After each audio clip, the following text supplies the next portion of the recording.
And it is my great honor and pleasure to invite to the stage the moderator of the panel, Timofey Milovanov, the president of Kyiv School of Economics. Thank you very much, everyone. So we're going to get to it right away. It's my pleasure to invite Yulia Sviridenko for the opening remarks. I have a question for you. Maybe you can join. Yes, the first Vice Prime Minister of Ukraine and Minister of Economy and everything Should good. I sit? Yeah, well, you know, we can. I mean, what would you prefer? make like Okay, yes. So I have a question for you. You've been, I think you're Davos number 4. Yes. Yeah, so it's Davos number 4 here. And, you know, I sense some changes in Davos over these 4 years. I suspect you did too. So I'm curious to see how it looks from your position, what the attitude has changed, how overall the discussions have changed, what's new, what's the dynamics of Davos and Ukraine in Davos. Now, of course, that's the important question. But I also have a second question, which is much more important in my view, or much more intriguing. I want to know what kind of deals or how the conversation went between President Zelensky and the top CEOs. Okay, Timothy. Okay. I was expecting that you would ask something like this. So first of all, I would say that in 2022 it was my first Davos, and it was May, and during that day, so everybody have been asking about economy, and I think that everybody expect that Ukrainian economy would collapse. And during 2022, we had these results. You remember, minus 30% of GDP. And the next Davos, I remember that when everybody understand that Ukrainian economy start to be more resilient, and we showed growth like plus 5%. So everybody have been asking about, can you provide us war risk insurance? On that stage, everybody understand that private sector would be the main power for the reconstruction and recovery. And I would say that during this day, I'm proud that we can put on table and to say we have DFC, we have MIGA, we have insurance from European Bank of Reconstruction and Development, and Ukrainian Export Credit Agency as well are providing export insurance. Also, next Davos, it was discussion of the very concrete projects, and everybody have been asking, can you, like a government, identify which sectors, can you give us very concrete projects? And we made Ukraine facility plan, and we have identified that it's critical raw materials, it's healthcare, it's logistic and transport, it's construction, and it's also, of course, defense. Everybody knows that defense is a top priority, but it's out of Ukraine facility, but it has been discussed everywhere. And during this Davos, we presented together with KSE investment guide. So we allocate all projects from the private sector and from the public. It's a separate document, but from public sector. And today we are able to speak on very concrete things. And today, during a meeting with CEOs of the largest companies, you know, first of all, it was great that this audience was full of companies that are working in Ukraine. They are not fleed from Ukraine. They expand their activity. And actually, they have been announced even today, the new investment. I just returned back from the announcement of the new investment in energy, like 450 US dollars in renewables. So it means that we moved, and you know, there is a genesis of discussion about Ukraine even during Davos meetings. So if to make a conclusion about the meeting of Zelensky and the CEOs of the largest companies, so I would say that everybody is very focused, and I would say optimistic that the war will be ended this year, at least active phase. And then I think that everybody in the room understands that we need security guarantee. But I think that actually it's a place for private sector. They should be vocal on security guarantees, and they should discuss with their government what can be affordable to them and what can give them confidence to invest in Ukraine. So that's why my appeal to this company that, you know, you can change the global order, not to wait until politicians or others can make some pressure and will get this tool. But I think that business can be the very driving loud force, and driver force. Yeah. They can explain what kind of investment opportunities they might see on Ukrainian markets, such as critical raw materials, and we discussed concessions, and we discussed that actually we're ready to prolong the, and to, I would say, to start a big privatization. And we discussed universities too? Yeah. It's a pain. It's a pain. Yes, I feel it. But we are, aside of university, we are ready to privatize everything else. Banks and state-owned companies. We are ready to sell shares, and we discussed it with the investors during this day in Davos. So I think it's a huge evolution of discussed in the Davos, and I think that the main thing that Ukrainian economy is not collapsed. So it's actually resilient. It's You resilient. know, if you look at secret intelligence analyst reports, it's perceived to be much more robust than the Russian economy at the point. It's beyond anti-fragile or resilient. Yeah. So that's why, of course, it's aid from our partners, but of course it's resilient of Ukrainian business. And being here, seeing this audience, I want just to say that how grateful we are that you keep working in Ukraine, that you keep fighting in Ukraine, because everybody is so focused on about macro-financial aid that goes from our partners. But I want to repeat again and again and again, we're very grateful, but it goes for covering the social expenditure. And if we want to win this war, if we want to keep fighting, we need to have resilient, good functioning economy. And to do so, we need to incentivize production, and we need inflow of investment. And I think that now we have on our table different instruments, like Export Credit Agency, Bank of Development in different countries. And we have very good developed ecosystem that can support investment, private equity fund, that can support investment. And I think that now we need to be focused on this guarantee. Otherwise, there is, of course, everybody aim to make this settlement. But I think that without security guarantees, we don't have any confidence in tomorrow, and it means that big investment won't come, and it means that Ukrainians won't come back. Let's turn it into a positive narrative. We need to generate a rush of economic growth, and to get that, we need, we need to guarantees. Generate rush. Yes. So that's why we need you to come and generate it. And generate it. And from our side, we of course we are very supportive. And I think that my first deputy Alexei is here somewhere here. Yeah, it's very crowded. So he would give you like understanding on the which project, which sector, and what kind of instrument we can provide, both from governmental side, Ukrainian government side, but also from our partner side. And thank you once again. Thank you very much for the fund. It was a bonus. It was not expected, unfortunately. Because it's Ukrainian house. Yes, because unfortunately, Vice Prime Minister has to go to a bilateral. So thank you very much for finding this time. Thank you. And I suspect you're already a little bit delayed.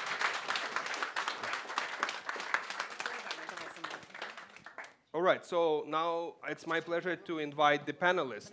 I'll start with Alexei Sobolev, First Deputy Minister of Economy of Ukraine. Alexei, thank you very much. Let's welcome Alexei. Now we'll look into a cool session, really. Then Special Envoy of the President of France for Ukraine, Relief and Reconstruction, Pierre Helbor. Pierre, yes, come join us. And then we go with Ambassador Davide Cecilia, Special Envoy for Reconstruction in Ukraine, Italy. And I know you from my time being a minister, when you were ambassador, right? Then Dmitro Borodai, partner, Horizon Capital. Dmitro, where are you? Thank you. Let's welcome Dmitro.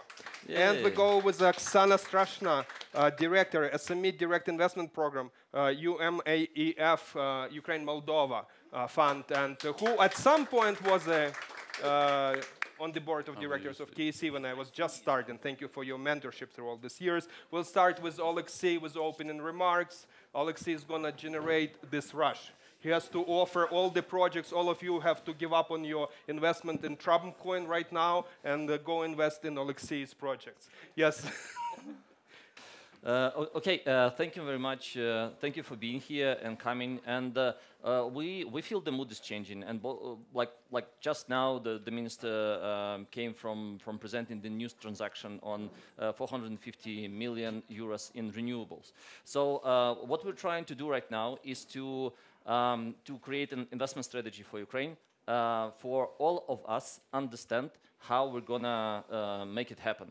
So currently, there's a lot of instruments that the government has. There are a lot of the sectors that we all agree that are important, like critical minerals, like energy, agriculture, of course, IT, defense. So basically, when you ask anyone who's interested in Ukraine, why to invest in Ukraine, the answers would be pretty much the same. So we need to move forward from that and understand how we actually get there. So our idea, with very different and broad sector of organizations like KC, World Bank, IFC, McKinsey, BDO, and EY, Deloitte, and probably I forgot somebody else. We worked out the concept for the strategy and hope to present the strategy during the URC. So we're gonna engage all of you to understand what instruments are missing and what the government can do to make more investments in Ukraine in the priority sectors that I think we all agreed on. And the last bit in this my intro remarks, I think that if you have listened yesterday to the president's address, right? So he was asking, why does Europe care what Trump thinks? And this is a lot of the narrative in the geopolitical discussions here is about that. So why don't Europe think how to make itself stronger so it's not dependent on whoever in the White House sits and what he thinks about Europe? And we think Ukraine is a part of answer to that. So we could provide defense, we could provide a lot of energy, green energy, we could provide a lot of innovation to Europe.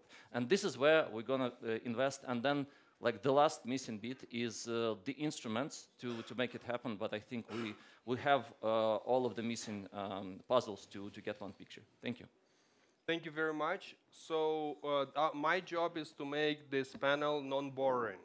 I'm not going to entertain you, but I'm going to split. I'll try to make it more dynamic in a sense that since we're low on dopamine and low on oxygen, objectively, you can't encode too many messages that these ladies and gentlemen want to impress into you. So I'm going to give them more opportunities to do that. So I ask everyone to speak for 2-3 minutes, and then I can squeeze in a couple of rounds, so that everything is a little bit more dynamic, okay? So I'm going to start with you. So it's an open-ended, so what do you think where Ukraine is, how we can contribute to, how you can contribute to the reconstruction, what we all should focus on, what are the opportunities, what are specific projects, what are the challenges? So just, does it work? Should work. Microphone. Maybe I will try. So I will try with a microphone. So it's a very broad question, and maybe I will start from also the last hours where we saw President Zelensky both on stage and this session we had with him and the CEOs just this morning, where he made, I think, a speech as a European leader, which is was quite impressive yesterday. And today also made a very impressive speech in front of all these CEOs about the fact that we should act now, and we are not talking about a remote future. And this just trickles down into very simple things we've tried to achieve in the last months. I think first, having concrete examples of investments in Ukraine, not only talks and speeches in conferences. There are a few of them. Saint-Gobain creating a new plant in Ukraine. And there is this huge investment, which was on a picture where Lena played a very important role, which is the largest investment in Ukraine in the last 10 years. 1.5 billion in telecom industry, with also investment in the infrastructure, but also in the energy sector linked to the infrastructure, and probably in the next months also in investment in skills, in vocational training, Station 42, which is also be deployed in Ukraine. So that's first, and it's based on vision. It's based on vision now, not saying we need more insurance product. Xavier Niel is not taking any insurance, by the way, on his equity stakes. So it shows that with vision you can do things, and also not to find always excuse not to do things. So that's the first thing. The second thing is maybe about the toolbox, because I think we've made huge progress in bringing together new instruments. One of them is very much plugging into what Alexei mentioned about the project pipeline, which is our fund of 200 million of grants linked to critical infrastructure. It's not the amount which counts.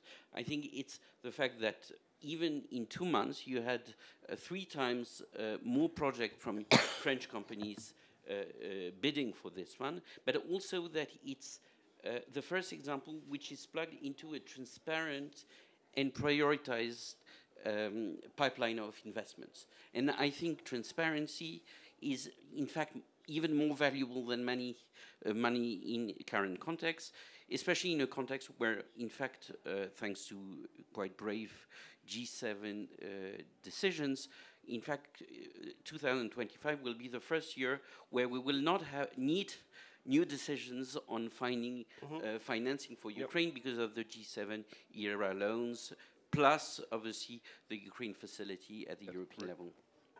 Yes. So thank you very much. I'm going to move to the ambassador.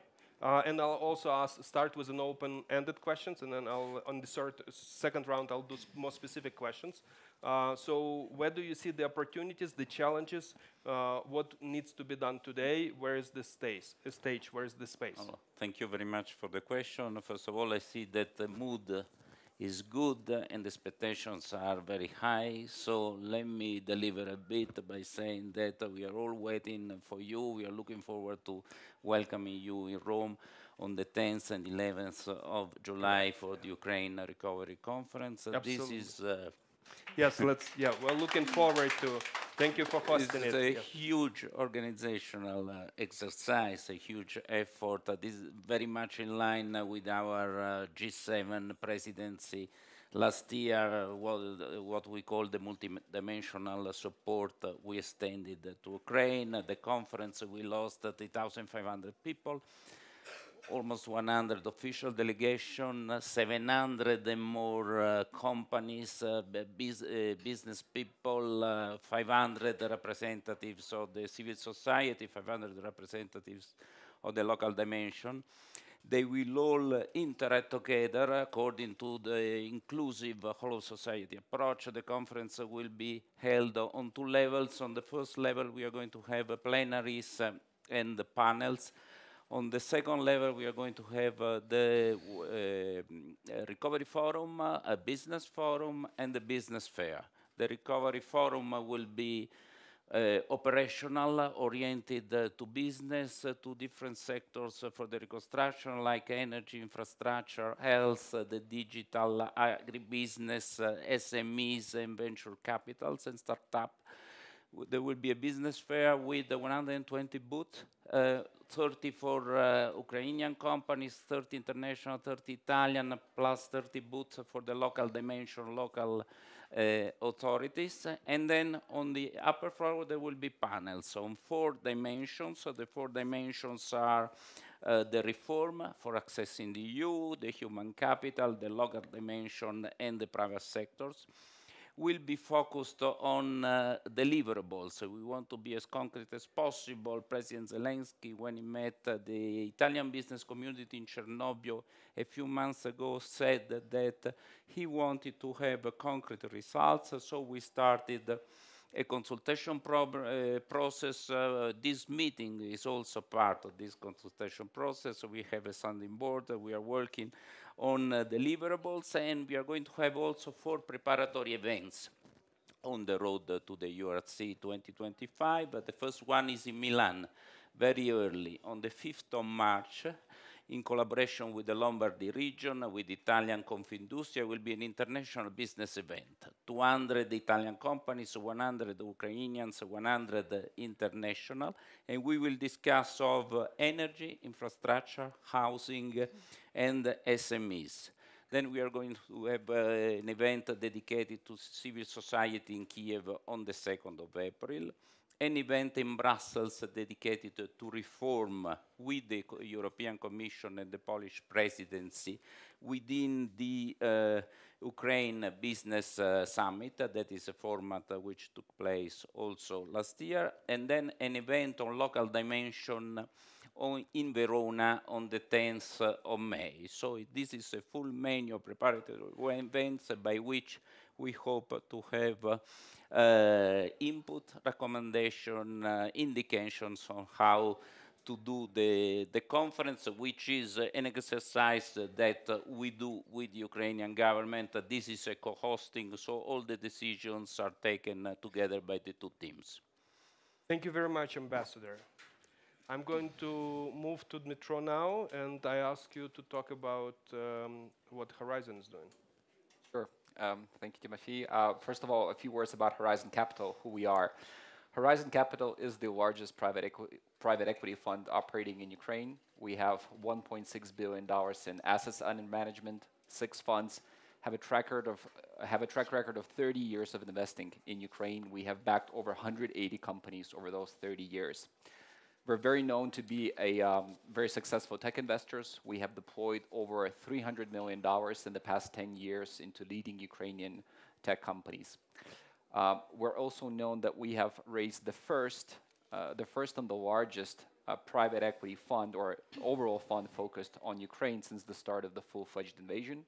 It was a historical event for Ukraine. We did the first closing in the end of 2022, and we did the final closing in February 2024. The fund was oversubscribed by $100 million. So we're talking about a fund focused on Ukraine at this time of the full-fledged invasion. We're very proud of this achievement and very, privileged to our LPs that they, entrusted their capital, and we're actively deploying this capital in Ukraine. Over the last 18 months, we have deployed more than $100 million into Ukrainian companies. We did 5 deals. And we have a very strong pipeline of companies, and we're planning to deploy and accelerate the pace of deployment going forward. We're also very proud of the major deal in which Pierre has mentioned, which Horizon Capital was a big part of, which is the NJJ's acquisition of telecom businesses, 2 telecom assets in Ukraine, LifeCell, the mobile operator, and Data Group Volev, the fixed line operator, which Horizon Capital owned. When we had this bold vision in terms of attracting a major Western strategic investors into a critical sector of Ukraine's economy, that vision started in 2021. And it was, our huge ambition to do it. And we engaged with NJJ, and NJJ is the investment vehicle of Xavier Niel. And Xavier Niel is one of the most probably legendary, iconic investors in the telecom sector and also in the tech sector. And we worked in this deal from idea generation, together with Leana. She had this bold vision, which no one thought was possible in 2021, and no one even thought that is possible during the time of the full-fledged invasion. But it actually shows that, strong teams, bold vision, right partners with the right infrastructure makes these, historical transactions. And indeed, this is a historical transaction. I do want to talk a bit more about it because it's so important on so many dimensions. First of all, it's the largest M&A transaction in Ukraine in the last 10 years. And that deal was done. Yes. And that deal was done at the heights of the full-scale invasion in 100% domestic business, in asset-heavy infrastructure type of business. But it's not only the scale of the business; it's also the parties who were involved, and it required multiple, parties. Xavier, the Western strategic, and it was the first Western strategic to enter Ukraine's telecom sector. And this is a private investor. He has a choice to invest worldwide. He owns 24 companies worldwide in the telecom sector, and he chose Ukraine as his next investment opportunity where he deployed substantial amounts of capital. And why we're also so proud of this deal is because Data Group Volev and LifeCell were the companies alongside with the leading AI companies to which he deployed capital, Mistral, Poolside, and others. So it basically sends a very strong signal, I think, to the Ukrainian community, but also, more important, to the foreign investment community, that, look, very sophisticated professional investors are investing in Ukraine right now.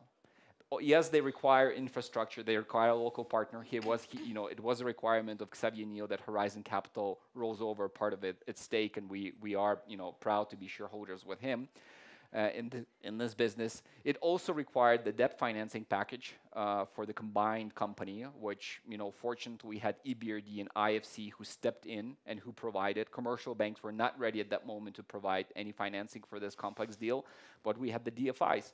And we also had the support from the sovereign states, from the EU institutions who provided the guarantees, not to the equity sponsors, but to the debt providers. And as you can see, it's a very complex deal, required multiple parties.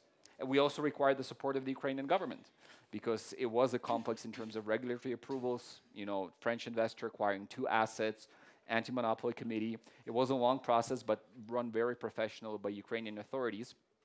And we have the ambition and we have the aspiration that this will unlock many more opportunities in Ukraine. We'll see more deals of this size and scale and importance for the country.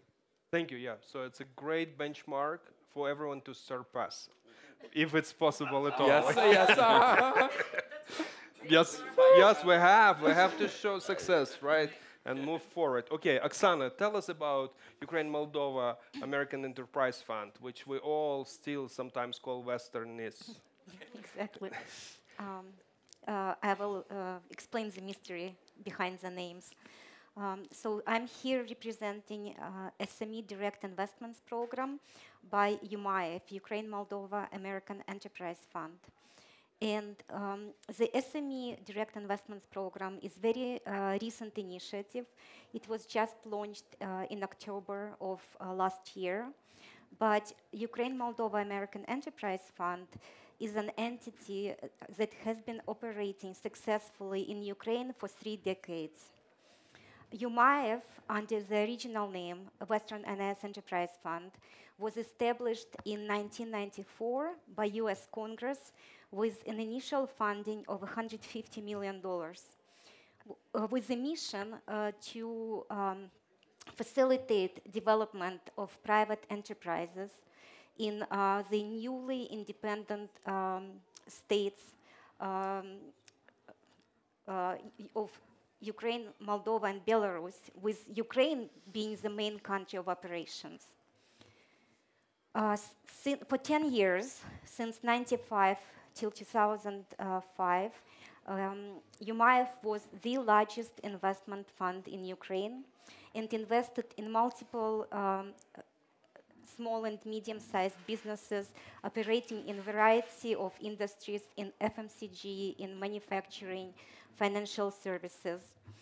In 2006, UMIF sponsored creation and launch of Horizon Capital Advisors and became the first investor in the first HCA managed fund. After that, UMIF launched a number of legacy programs. And those legacy programs targeted local economic development, export promotion, most recently veteran support, but also there were investment programs, impact investment program, and investment in technology startups. The latest is operating under a separate brand, U Ventures. So all in all, since establishment, a relatively small amount, $150 million, through UMIF direct investment program and through participation in HCA funds, unlocked more than $2.4 billion in capital for Ukraine. So SME Direct Investments Program is going to capitalize on that history of success and through providing access to capital to small and medium-sized enterprises in Ukraine, built a successful case and unlocked private capital to come in later. So we're like the first investors. We believe that, and I think everybody agrees on this panel, that small and medium-sized businesses are very important contributors currently during the full-scale war to economic stability. But they also will be very important in the period of economic recovery and rebuild. From the very beginning of the war, the initial 6 to 9 months, were a period of extreme stress, and SMEs went through very challenging times. We lost territories. Some production assets got destroyed. In some cases, inventories were destroyed. People moved, both employees and the consumers, like 7 million people left Ukraine at the beginning of the war, and supply chains were disrupted.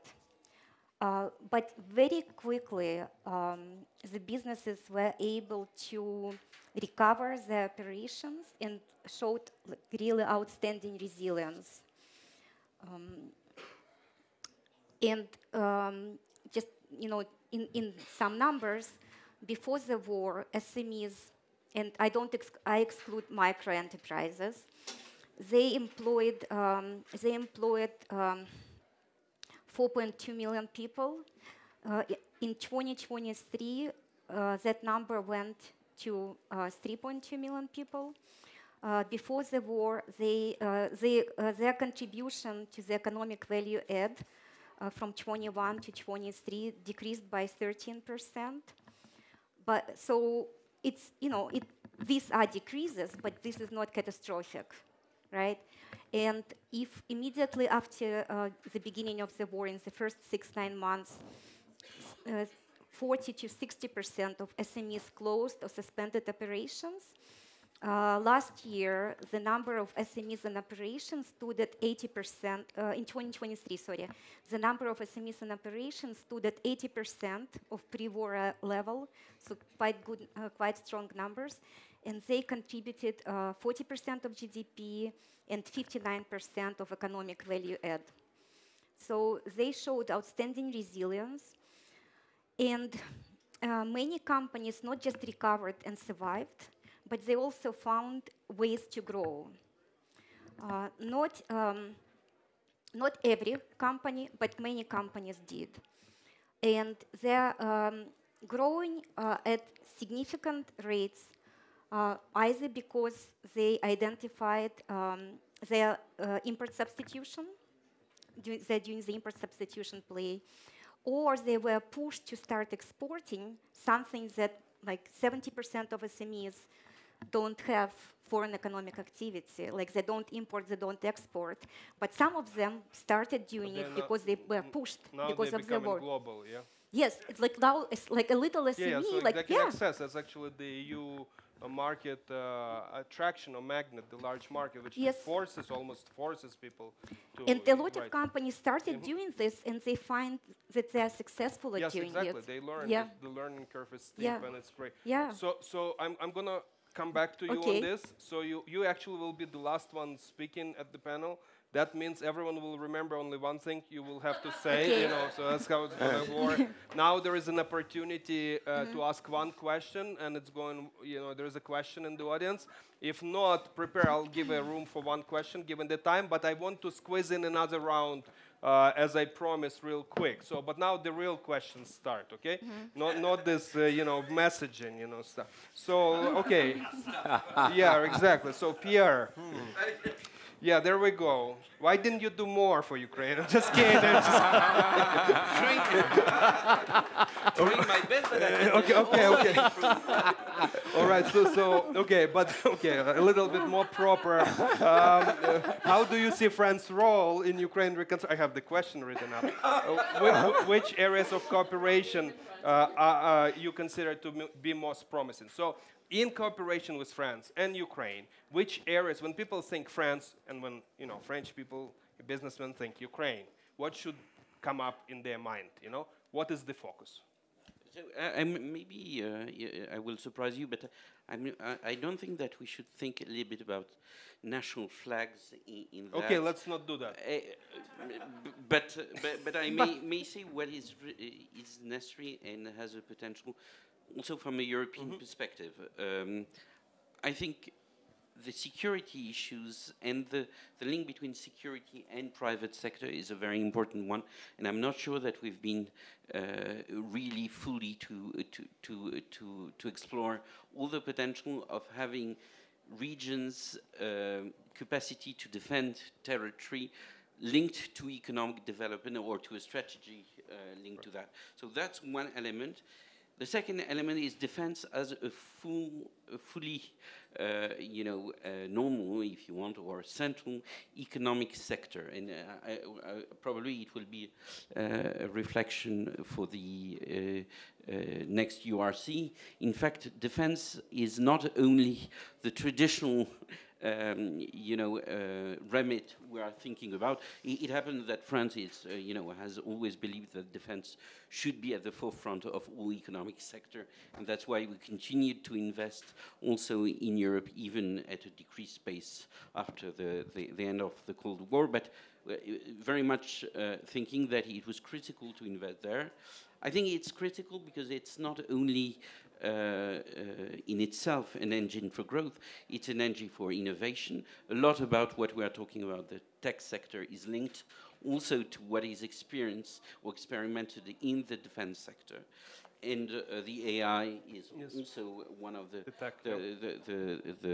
potential area where also Xavier Niel, as he's invested hugely also from in Europe, but I think also making these assets of the Ukrainian economy assets for the European sovereignty in these sectors is very much something like an economic but also political project in the best sense. Thank you very much. So that's clear. We start work now. I promise. KEC is already working on this. Yeah, I guarantee. So, Ambassador, how do I get on a panel? That's the real question. Okay, so take that back. Take that back. So the real question: how do businesses in Ukraine or international businesses can prepare for the URC conference this year? What should people do for this exercise to be much more meaningful than it could be otherwise? So you just outlined the set of events and opportunities that will happen. That appears to be a tremendous organizational and commitment from your country and takes leadership. What can we all do and how we should think about it to make it even more successful? I think that the strongest focus of the conference will be on the private sector. We don't think that we can rebuild, we can do the recovery in Ukraine without the participation of the private sector. So this is the most relevant dimension that we are going to have. As I said, we are going to have discussions on policies. One of these discussions will be on investment in the defense industry. And we are going to have workshops in the Recovery Forum. The workshops will be organized around a round table with 60 participants. There will be the government of Ukraine talking about the projects of reconstruction. There will be the IFIs, the private equity funds, the banks providing instruments, saying really from the operational point of view what companies should be doing in order to invest in Ukraine. I think the most important objective of the conference is to encourage mobilization and participation of the private sector. In our countries, in Italy, but I'm sure in France, in Europe, there is a strong demand of participating in the Ukrainian reconstruction. We organize a conference, a bilateral conference, in 2023 in spring with 1,200 participants from Ukraine and from Italy. We had a business forum on 20th of November in Rome with a whole, we had 400 people, and we have to throw companies away, such as was the demand of participation. So this is very, very important. What we need to build is partnership. From our side, there is such a demand, but we see there is also a gap between Italian companies and the opportunity of investing in Ukraine. So our work is to try to fill this gap. We are not traditional big investors in the country, so we need to fill a bit this void, and we do it by organizing this event in order to build a partnership. So the workshop in the Recovery Forum, the business fair will have the purpose of matchmaking. There will be B2B, B2G meetings, just in order to establish a better connection between Italian and international and Ukrainian companies. Another issue being that, as in Ukraine, and as it was said, the industrial fabric is made of small and medium companies. So we have 4 million small and medium companies willing to participate in this process, but of course, for them it's too difficult to access the big projects of the reconstruction, what we do in the Ukraine donor platform when we have 800 million project, 1 billion, 200 million project, that is very difficult. So we need to find a way to sew them together in order to make them the reconstruction more accessible. This, once again, the answer is to have more partnerships to build more opportunity of contacts and connections. Okay. So be real about partnerships. That, I think, is the message. Thank you very much. I'm going to move to Dmitro. This time I'm moving not by protocol, but geographically, from me to the, to Oksana, to the west. Yes, to the west. Yes. So, Dmitro, we both are good at. It's not written there, Of course, no one will write such a thing. We both are good at happy talk.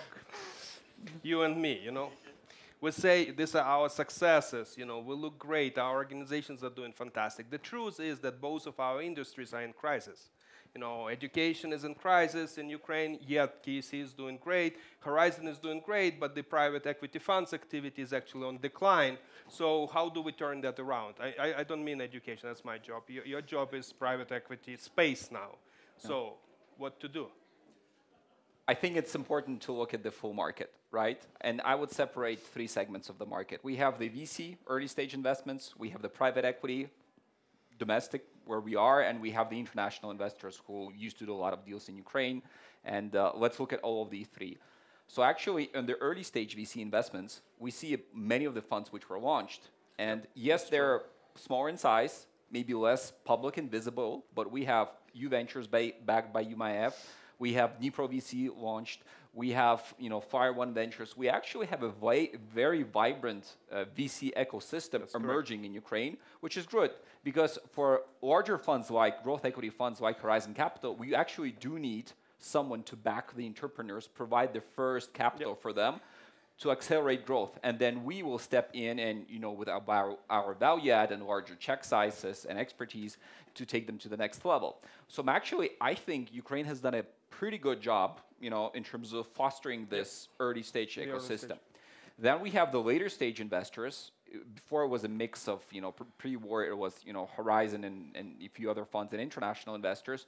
What we have seen definitely, like the interest from purely international financial investors, that has evaporated. I mean, in terms of real actions, there's a lot of interest, people are flying in, interested. But what we also see is that they would be willing to commit capital only if they would invest alongside someone like Horizon, who's on the ground, understand the intricacies and the challenges which Ukraine is facing, and able to show the huge upside. And what we have seen, with the right companies, with the right deal terms in the right sectors, it's possible to do deals. We actually have seen a number of Ukrainian tech companies who attracted very meaningful investments from a combination of local and international investors. So I think we see more deals, and I think we will see more deals because it's also you need deals like with NJJ, like with Telecom, to send a very strong message that it is actually possible to deploy capital profitably at the time of war. You should not be afraid. You should not look only at the headlines of the Financial Times and the Wall Street Journal. You should look beyond that, look at the companies, their financials, and what you can do.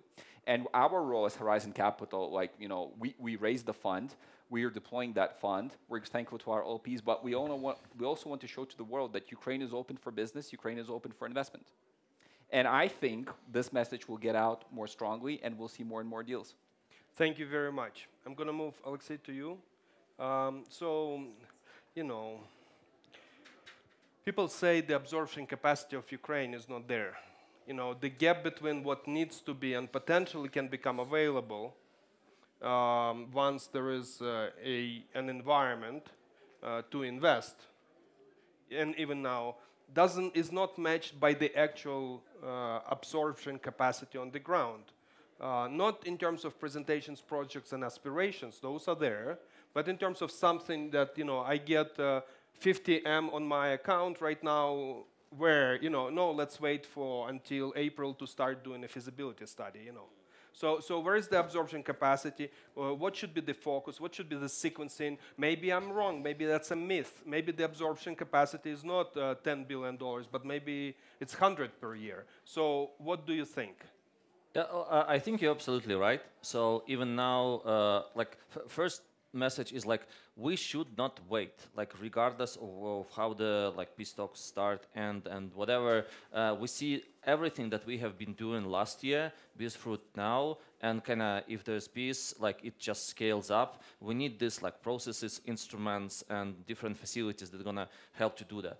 So. There is right now there are more money from the investment committed to Ukraine that are actually projects. So this is true. This is good news for everyone's doing business in Ukraine. I think so. From the government side, we need to we call it laying down pipes. So there is pool of money, and we need to put some instruments, pipes, some procedures that have been done once, twice, and then it's a kind of common practice that provides this funding to whoever is needed. I think a lot of the answer would come from SMEs, so we need to develop those. Why? We're going to be in a single EU market. Ukrainian SMEs would have to understand how to work in EU, how to export in EU, because there would be no such thing as export in EU, because there's going to be a single market, and not small number of SMEs actually understand that. So from there, I think it could be growing, and there would be more partnerships with European companies. And we're discussing several initiatives how to do that. One that just come up lately is maybe having a pool of CEOs from European companies coming to Ukraine, coaching or being on the advisory boards to some SMEs, on a scale to actually get them into EU, and because the funding for partnerships is there. The other bit is for private equity. Russia destroyed a lot of equity in Ukraine. We need more private equity. There's Ukraine facility for that. The call is open. We know that this year we're going to be launching several, probably, it's our KPI to have several private equity funds in Ukraine from different companies. I hope Horizon will apply for that as well, but also all the others. Investing in real sector in Ukraine, in manufacturing, in all the sectors that we mentioned, in energy, providing this equity. And some of it should be geared towards SMEs exactly, to grow them, to be able compete into EU and to export more in Ukraine. And the last bit is there are public projects that are also not at the stage that are readily investable. And we're launching 2 project preparation facilities this year. One was EBRD EIB, the other one was the World Bank, supported by the donors. There's going to be teams of people who are going to develop the ideas of regional authorities, of communities, into a full-fledged documentation that you just put for procurement. So that help is going. And we're right now discussing a similar thing for more complex private sector projects. So to get ideas, for example, for critical raw materials, which is like very complex, very large, and businesses not always is ready to risk 1 or 2 million to just prepare the project. Maybe there should be facility kind of developing, taking this risk, and then the business kind of pushing it forward and then financing that. So what I'm trying to say is that this is a really good question, and we should all understand which instruments right now are missing, which are in the development, and which ones we need to develop, like laying it down in this investment strategy, and then fulfill it. Whatever strategies we're producing right now in Ukraine, we're actually executing them. So this is my call to action. Okay, thank you. And you'll present the strategy, right, in at the URC, right? Yes, correct. So guys, that's an opportunity for businesses to shape that strategy too during the process. Okay, so I gave everyone 3 minutes. I give you 4. So it's like. It's like 33% more, and I also, I asked the video, how do I get on the panel? For you, I have specific question. How do I get your money in my business? So tell us how businesses can access the funding from you. Yes. So as I said, in overall SME landscape, there are companies that closed, there are companies that survived, and there are companies that found a way to prosper. And they're actually growing at such high rates that relying on bank financing is not enough. They need investment. So for companies like this, we're offering equity and quasi-equity investments. It's a long-term patient capital, $1 to $3 million. The funding can be spent on capacity, in increasing capacity, in launching new products. In some cases, it could be relocation of production facilities, and investment in productivity improvements, modernization, and also investment into going to new markets. We're looking at real sector companies operating in Ukraine. We're looking at companies that actually have production facilities and workforce in Ukraine. We're sector agnostic. We're not limiting ourselves to a few sectors because we want to support any company that experiences this high growth rate in any sector. Geographically, we're also we're open to all of Ukraine, with the exception of war zones, but we're not just saying Western Ukraine or Transcarpathian. So we're open, and the companies, depending on the size, really. But the company can be export-oriented or can be purely domestic market player, because we do see companies that are only focusing on domestic market, but they have unique product or they have unique offer that they keep finding new consumers and keep growing. So the market share is growing. That sounds fantastic, and yes. Also sounds on time. So thank you very much for the wonderful panel. I'm going to take a selfie. And I would like to thank the audience for being so engaging, even though you didn't say a word. I promised one question, but we're out of time, so I have to make a decision. And so I break the rules, as it would be typical of me. So go ahead with your question. One question. I just wanted to say it's a $50 million facility. $50 million divided by 1 million. 50 companies can get 1 million. Yes, great I can math. count. Yes. We want. Yes. Hello, yes, Catherine Valinga. So I'm so inspired by that quote, that never doubt that a small group of thoughtful, committed individuals can change the world. What you have shown us, each one of you, is that indeed it is the only thing that has. I'm part of a group of committed coalition of lawyers, economists, professionals, and we have one cause that we're working on, and it's to make Russia pay. So the whole question is really around, understand G7, the 50 billion loan, great progress, but what we're really looking at is how do we get the 350 billion. And I'm going to just put out a big, hairy, audacious goal in the spirit of Dima. that let's take a concrete action forward and show a result by July. And Pierre, I want to ask you the question. We have new information, new report has come out. The cash it's now cash. It's not securities any longer. So this is the big news. 90% of it is in cash, and it is not all in Europe. It is, in fact, 45% in currencies that can be taken by US, Canada. So we're really looking at a coalition of the willing. It doesn't have to be the whole G7, but it could be France taking an action, Canada, US, UK, and that would represent $100 million now. So imagine 100 million, sorry, 100 billion, 100 billion by your recovery conference.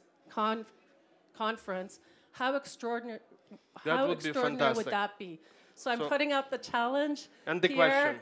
And the question really, by summer. That was a statement, not a question. Well, you know, I still have to close the panel. I can take that. Pierre, the question is, UK, US, France, are they willing to do that? That's the question. So thank you very much. This is an important question. Are people willing to, are politicians willing to confiscate Russian assets? Anyone wants to volunteer? And also, Alexei, you wanted to make a remark? Yeah, so we're saying that Ukraine doing its homework. A year ago, we promised that Russian assets, whole of Russian assets, are going to be working for Ukraine. Right now, we have like 50 billion. It's from the proceeds. And just today, this issue was raised during the meeting with the president, and the Belgian prime minister was there. And what I felt, they changed position a bit to more favorable. That's one. The other, during this discussion, we heard this idea that ERA was announced during the last URC. Why don't we announce like the whole 300 billion during this year's URC? But what our message is, eventually 300 billion gonna be in Ukraine, and I think like this year, we should see some of the development towards that. Thank you. Special envoy, would you like to comment on that? Or? No, I will just add that Russia will pay. I think okay. that there is no doubt that these 300 million or billion is not going back. It will not go back. Yeah, I think that's a consensus. So the question is very much about structure, when, and it was the discussion we had this morning with President Zelensky and other partners about the timing of and the sequence, given the fact that, honestly, for 2025, in terms of financials, the financing needs of Ukraine are covered, more than covered, by the way, mainly by Europeans, which is sometimes forgotten. So I can only say that because obviously, all the discussions about technicalities, Valdis Dombrovskis will be probably later here, and you have a debate tomorrow about that. Russia will pay. Afterwards, the tactical consideration to make that happen have to be discussed also in a way to be productive behind closed doors. Obviously, sending also the message clearly to Moscow that we are determined, obviously, to have justice, to have also, when we talk peace, something which is credible. And I hear also a lot of people, even here, talking about peace for peace. I think that doesn't, maybe a benefit for companies in the short term. I think we have to care also about the long-term path, which is required to have investment certainty, and that's part of the equation. It's not the only thing which can ensure, when we talk about security guarantee, we talk a lot about defense. In a way, we have to put all these elements together to have a quasi Article 5 of NATO, if you want. My very short comment is that we've been very happy to coordinate the ERA loans with the Italian G7 presidency last year, which was announced by Minister of Finance at the end of the year, very much in agreement with what Pierre said about covering the budget gap in 2025. The question is around, we'll leave it to the next presidency of the G7 to lead the debate on that. Canada, right? Thank you very much. Fantastic discussion, fantastic audience questions. Back to you, Uliana. Thank you very much. Thank you. Yeah, there was a question. There was a panel. question. Unfortunately, we need to Uliana, close, yes. I'm happy to debate with you everything right now. We can, I'm serious. I'm happy to debate. Yeah, I know, but also it's not your show either. So, it goes both ways. So Uliana, back to you. Thank you for this great discussion.